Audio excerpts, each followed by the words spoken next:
Hey guys, today we're making a lavender candle for my mother-in-law in this beautiful jar.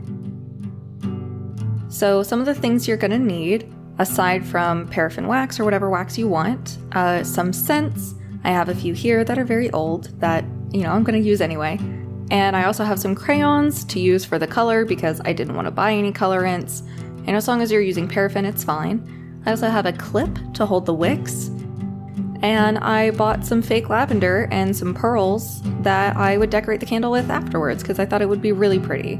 Oh, also you need one of these metal things to actually pour the wax in. I also have some silicone putty. So the first thing we're gonna do is we're gonna pour our wax into our little double boiler. You can just use a standard double boiler, but I like using this little pouring spout. Also, I'm using soy wax there because it's what I had handy. I'm just trying to figure out, how should I mold these flowers? And honestly, looking back on it, I really shouldn't have. So the silicone putty, what you need to do is get equal parts of each color and mix them around, mash them around until they're one solid color. It'll be like a light yellow. Now, you also really want to work quickly because it sets up incredibly fast.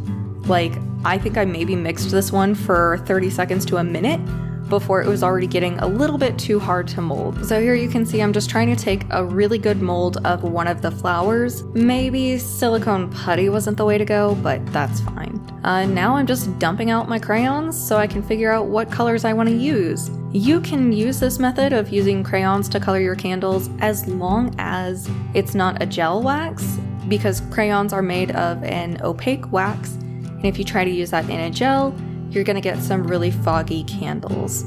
So, you might need to get the actual specialty stuff. These are just crayons that I picked up from, I'm sure I got them from Target or something. And here are my finished molds, and we're just gonna demold those flowers, and they do look a little weird. They're a little bit shallow. Putty wasn't the best option.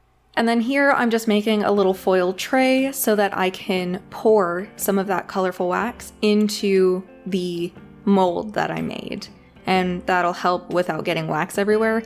I usually use a cookie sheet for this that I don't really care about, but I just moved recently, so I don't have a cookie sheet that I don't care about. So you want to be really careful. Wax is incredibly hot. If you are not an adult, I don't recommend making candles. You should probably wait or, do so with adult supervision because this is not, it's not necessarily safe. So now I have this scent block that I got a long time ago. It's in the scent Soothe.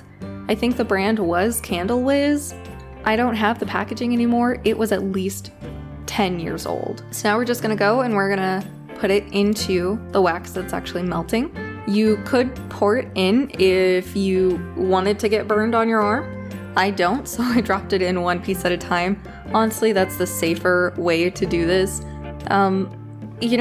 It doesn't sound like, wax gets really hot. I'm sure a lot of you have probably seen wax inside of salons or something where you can dip your hands. This wax is going to get up to at least 200 degrees. So you don't want it on your skin. You don't want it to touch you. All around bad time. And now we're just gonna add the fragrance oil. In this case, I'm using lavender. I kind of forgot during this whole project that lavender gives me a headache. So we just kind of suffered for a bit. And then here you can see I poured a little bit of wax, put my wick in there and let it dry or let it cure. And now I'm just pouring the rest of the wax in. And you do want to save some for reserve because as wax cools, it contracts and it'll create a little well in the middle of your candle. Just like that. So that's the well in the middle of your candle, and if you have reserve wax, you can fill it up. If you want to do something different, you can fill it up with a completely different color or scent of wax. You could even fill it up with gel wax if you wanted to.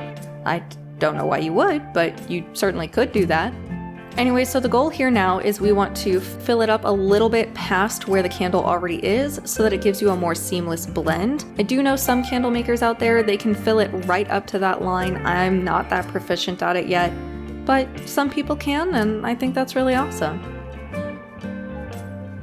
So you want to be really, really careful. You do still want to have your wick clipped to the top, otherwise it will kind of shrink and shrivel inside. And when you're burning the candle, it won't give you a straight burn down the middle. It'll give you something kind of wonky going from side to side. Because we're using glass, I don't want something that's going to go side to side. I want something that'll go straight down because I don't want to break the glass. Now also after that second curing, I still had a little bit of a well, so I'm just going to add the rest of the wax. Alright, so here I poured a very, very thin layer and I demolded those silicone mold flowers that I made out of wax, and I broke them in half so that I could have like 2 tiny little flowers, and I'm just going to stick them on top. You want to do this fairly quickly. You don't want the wax hot enough to melt your little flower embeds, but you do want it sticky enough that they'll actually stay. Here, I'm just kind of creating a little decoration that you can pop on and off the candle as you please. It took me forever to get those fake flowers to actually cooperate and do what I wanted them to do. I think I probably worked on that for like an hour, maybe longer. And then I wanted to braid those pearls in between the lavender flowers, and she has a fireplace, and I thought it would look really beautiful on her mantle to have both something that's functional and looks gorgeous as well. So here I am separating those lavender flowers into 2 little handfuls, and then I'm just gonna braid the pearls in between there. In order to attach the pearls to that wiring that I had, I ended up having to get just a little bit of string to tie them around, and I made sure they were tied incredibly tight. That way the pearls wouldn't just like fall off and go missing somewhere. Alright, so once I got the pearls braided up to where I wanted them, I took another piece of string, tied them down tight, make sure they were okay, and all the while I was still checking that I could both slip it on and off the candle. This isn't something you want to keep on the candle when it's lit, so I wanted to make sure that I could remove it if I needed to, or if my mother-in-law needed to. And there's the finished product. I hope you guys really enjoyed. Please do like and subscribe. I do silly little projects. I'm gonna do so much more fun stuff. And you know, if there's something you want to see from me, please feel free to leave it in the comments below and I will totally do what I can. Alright guys, I love you and I will see you in the next one. Bye bye!